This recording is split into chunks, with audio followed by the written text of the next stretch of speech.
अरे न नारियों, आज तुम्हारी जेब में पैसा है तो सब जैसे तैसे तुमसे रिश्तेदारियां कायम कर लेंगे। आज जेब खाली हो जाए तो बेटा बाप को बाप कहने के लिए तैयार नहीं होता। आप रोज कचहरियों में मुकदमों का हाल देखते हो। यदि किसी पिता ने बंटवारा करते समय किसी बेटे को 1000 रुपया कम दे दिया या 1 बीघा जमीन कम दे दी तो बेटा बाप का दुश्मन बन जाता, उसे ले जाकर कचहरियों में खड़ा कर देता। अरे अपना यहाँ क्या है, ये स्वार्थ के संगी साथी, कोई तुमको याद करने वाला नहीं।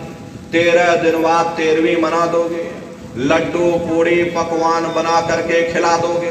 13वीं भी इसीलिए मनाओगे क्योंकि समाज क्या कहेगा, नात रिश्तेदार क्या कहेंगे। तो अपने मान सम्मान को बचाए रखने के लिए तुम थोड़ा बहुत खर्चा कर दोगे, फिर कोई तुमको याद करने वाला नहीं।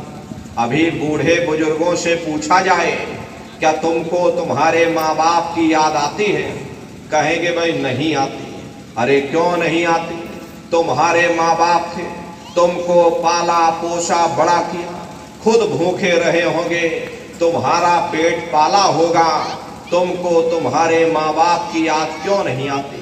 क्योंकि तुम्हारे सामने तुम्हारे लड़के बच्चे हो गए, तुम्हारे नाती पोता पंती और संती हो गए, इसलिए तुम अपने माँ बाप की यादों को भूल गए हो और नई यादों में बस गए। ऐसे ही प्रेमी भाई बहनों, एक दिन सब तुमको भूल जाएंगे। ये कहानी तो वहां समाप्त हो गई, उधर देखो क्या होता। तुम्हारी जीवात्मा को ले जा करके ऊपर धर्मराज की कचहरी में पेश कर दिया जाएगा। वहां पलक झपकते ही तुम्हारे अच्छे बुरे कर्मों का हिसाब किताब हो जाएगा। धर्मराज तुमको सजा सुना देंगे, ले जाओ इनको फलाने नरक में ले जाकर डालो, क्योंकि मैंने इनको मौका दिया था। जब ये माँ के गर्भ में उल्टे लटके हुए थे तब इन्होंने मुझसे अरदास किया, इन्होंने मुझसे प्रार्थना की थी कि मुझे एक बार मौका दे दो, मुझे एक बार मनुष्य शरीर दे दो, हम भजन करेंगे, भक्ति करेंगे, हम अपनी जीवात्मा का कल्याण करेंगे। मैंने इनकी पुकार सुन ली, इनकी पुकार पर मैंने इनको मनुष्य शरीर दे दिया और कह करके भेजा था कि भाई ये मनुष्य शरीर ये किराए का मकान है, ये तुम्हारा अपना नहीं है। अगर ये तुम्हारा अपना होता, हमेशा तुम्हारे पास रहता, ये तुम्हारा अपना नहीं, ये मैंने कुछ समय के लिए तुमको ये किराए का मकान दिया। अब जब समय पूरा होगा मैं अपने सिपाहियों को भेजूंगा, ये किराए का मकान है, तुम्हारी जीवात्मा के रहने के लिए मैंने तुमको कुछ समय के लिए दे दिया। तुम अपनी जीवात्मा को मेरे किराए के मकान में बैठा करके मालिक की भक्ति करके अपनी जीवात्मा का कल्याण करा लेना। मैंने कुछ समय के लिए तुमको ये किराए का मकान दिया, जब समय पूरा होगा मैं अपने सिपाहियों को भेजूंगा, उस समय पर तुम मेरे किराए के मकान को खाली कर देना। लेकिन इतना ध्यान रखना कि जैसा साफ सुथरा मैंने तुमको ये किराए का मकान दिया, वैसा ही साफ सुथरा तुम मुझको वापस लौटाना। लेकिन इस किराए के मकान में बैठ करके इन्होंने अच्छे बुरे कर्म कर डाले, मेरे किराए के मकान को इन्होंने अपने कर्मों से गंदा कर दिया, इसलिए कर्मों की सजा इनको मिलेगी। ले जाओ इनको फलाने नरक में ले जाकर डाल दो।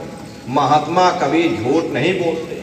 महात्माओं ने जब साधना किया, साधना करके जब ऊपर गए, ऊपर जा करके जब उन्होंने नरकों का हाल देखा तो हमारी आपकी जानकारी के लिए उन्होंने धर्म पुस्तकों में लिख दिया कि लोह के खम्भ तपत के माही और जहां जीव को ले चिपटाई, वहां लोहे के खंभे अग्नि से धधक धधक कर लाल हो रहे।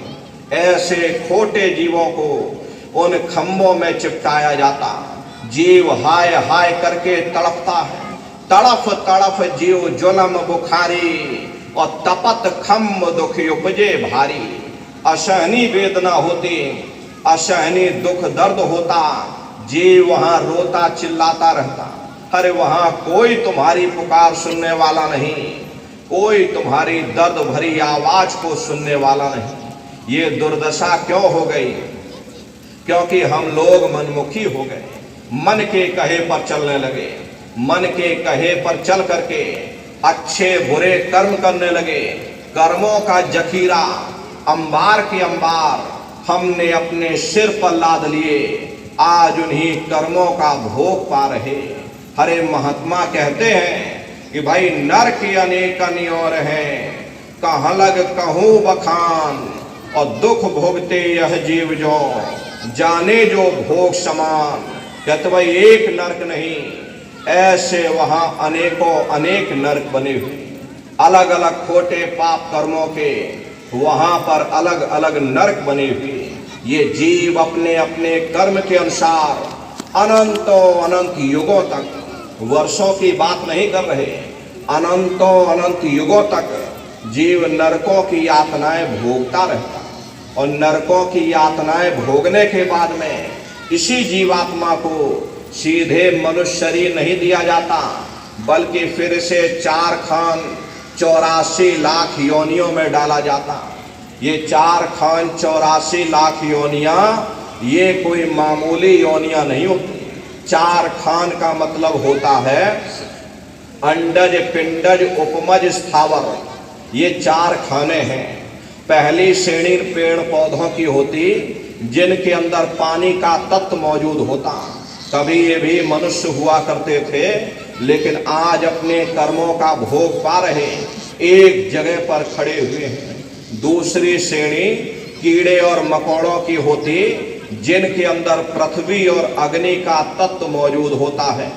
तीसरी श्रेणी पंछियों की होती है, चौथी चौपाए जानवरों की होती, और 5वीं स्वयं इंसान की आती है, जिसके अंदर 5 तत्व जल पृथ्वी अग्नि वायु आकाश 5 तत्व मौजूद होते हैं।